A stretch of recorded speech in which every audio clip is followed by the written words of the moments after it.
Ассалаумағалейкум, қалдарыңыз қалай? Қырғыз пресс-на подборщиктің настройкасын қалай жасаймыз? Бізде міндетті түрде 4 сат болу керек. Біріншісі мына 17 кілт. Екіншісі егеу. Егеудің осындай арт жағын осылай жасап алсаңыздар болады. Ол сіздердің мына жақта қалып қалған жіп қалып қалады, мұсыр қалып қалады. Соларды шығарып алғанға қатты көмектеседі. Өйткені сіз қолыңызды жарақаттамайсыз. Үшінші, міндетті түрде метрден бір осындай күсіп жүрсін. Сіз жаңадан бастап, егер осы аппаратты жаңадан жүргізіп жүрген болсаңыз, міндетті түрде метр болсын. Төртіншісі, пышақ. Пышақ міндетті түрде болсын. Өйткені бұл шпагат қатты болады, кейде қысып қалатады, кейде кесіп жіптерді жалғау керек болады. Сол кезде міндетті түрде пышақ сізге жақсы көмектеседі. Енді бірінші таңертең аппаратқа келгеннен кейін сіз нені тексересіз? Бірінші мына игыланы тексереміз. Игыла дегеніміз ол ай. Игыланы осылай тексересіздер. Қайсар жақында. Міне игыланы мына иықтан босатып алып, осылай басып көресіз. Басқан кезде мына жіп ұстайтын иықтан осылай міне көп болғанда сол жақ жаны көп болғанда 4 милли, 3 миллиден аспау керек. Биіктігі, екеуінің ара қашықтығы. Содан кейін осылай міне аппаратқа жабысып шығу керек. Одан кейін міне осылай игіла даган артқа шыққан кезде міне жіп датовой осылай міне аппаратқа жатқызатын болу керек. Әйтпесе егер мынау үші игіланың үші көтеріліп шыққаннан кейін осылай тұрда, мына осылай көтеріліп тұратын болса, мына жіпті алатынына таңдай, жіпті ала алмай қалады. Сол үшін. Енді екінші тексеретін нәрсе, одан кейінгі екінші тексеретін нәрсе, мына жердегі мына ілгек жіпті ұстап тұратын. Жіпті осылай ұстап тұрады ол. Байлап болғаннан кейін осылай иықта ұстап тұрады. Осылай иықта ұстап тұрады міне. Жіп байланып болғаннан кейін осылай ұстап тұрады.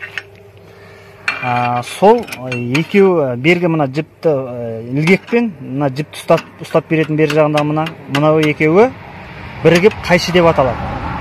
Оған міндетті түрде мына егеуіңізбен былай тексере саласыз. Мынаның арты бар мына жерде, роликпен ойнап тұратын.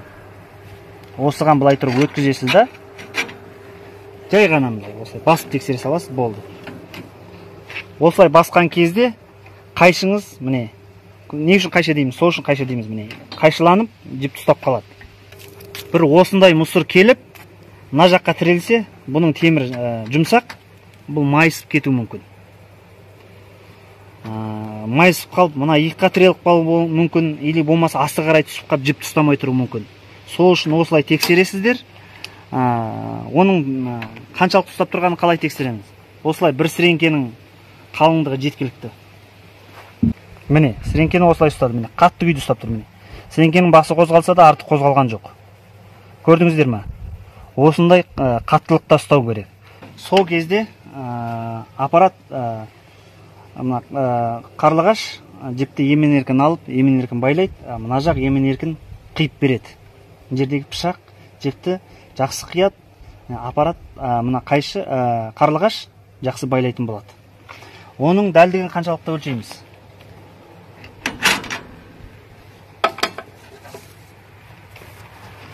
Міне қараңыздар. Мына аппараттың артқы стенінен күрчекке 136. 16 дейміз ба? 136 міне. Кішкене санмен айта берейін, 136, тура 136-ға тұрады. 136 дегеніміз бұл даканса артқа тұр деген сөз күрчек. Енді артқа 136 қоясыздар, бірақ биік төмендігін мына ненің үшіне қарап қоясыздар. Қарлығаштың үшіне. Бұл қарлығаштың үшіне мейлі ғана өту керек. Даже сүйкөп десек те болады, сүйкелсе тисе болмайды. Бұл үші майда күйде тұру керек. Жіпті сол кезде емен-еркін байлап жіберіп береді. Егер бұның үші жарақаттанып қалса, жіпті жібермей қалуы мүмкін да, күрчекті сындыруы мүмкін. Не үшін? Менде қазір мынау мысалы сұры күрчек тұр. Мынаны көрсетті. Мына жақта күрчек, ақ күрчек. Екеуінің заводы екі басқа. Біреу биік аласалығы бар. Оны кейін айтатын болам ары қарай. Сол екінші. Енді егер аппарат жіп байлап болғаннан кейін жіп мына жағы иықта осылай қалып жатса, қалып үзіп жатса, аппаратты міне 17 мен алдыға артқа қоятын осы 17 мен тұрады. Осыны міне былай центровой деп көрсетейін. Менікі міне тура 105-те тұр. 105-те тұр. Мынау 10, ар жағында 5, 105. Сіз 105 пен 115-тің аралығында қойсаңыз болады. Мысал жаңадан айдап жүрген кісілер болса, осы 105 пен осылай центровой етіп 115-тің аралығында қоясыздар. Содан кейін, егер жібіңіз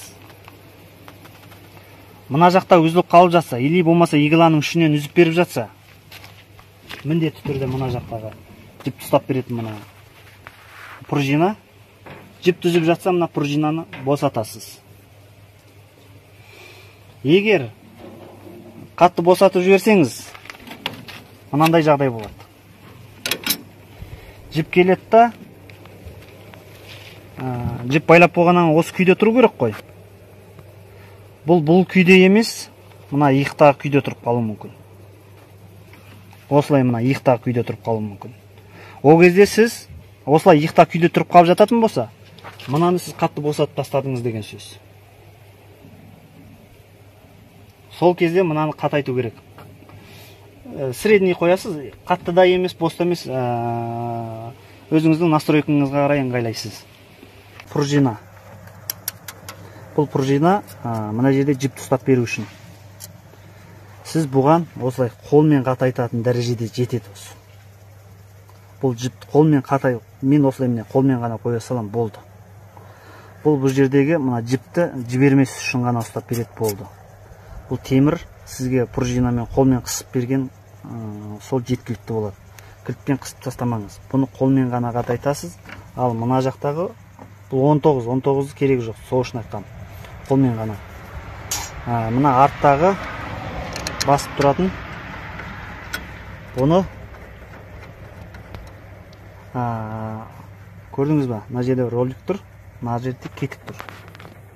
Кетікке түскен кезде бұл чүт осылай сәл ғана бостықта қатайтып қоясыздар, сол кезде ол жетеді.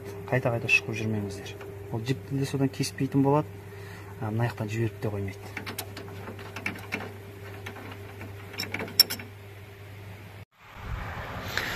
Келесі бейнеде сіздерге міндетті түрде мына қарлығаштарды қалай жасау керек, мына жердегі мына тістерді қатты электродпен қалай варт етіп дайындап аламыз. Мына тістер болсын, мысалы мынаны мен өзім сваркелеп салғам, варт етіп.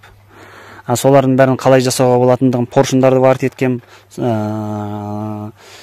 Мына жақтағы тістердің бәрін өзім варт етіп дайындағам. Соларды қалай жасалатындығын, жаңасын сатып алмай, ескісін қалай жөндеп алуға болатындығын бәрін ретімен салатын болам.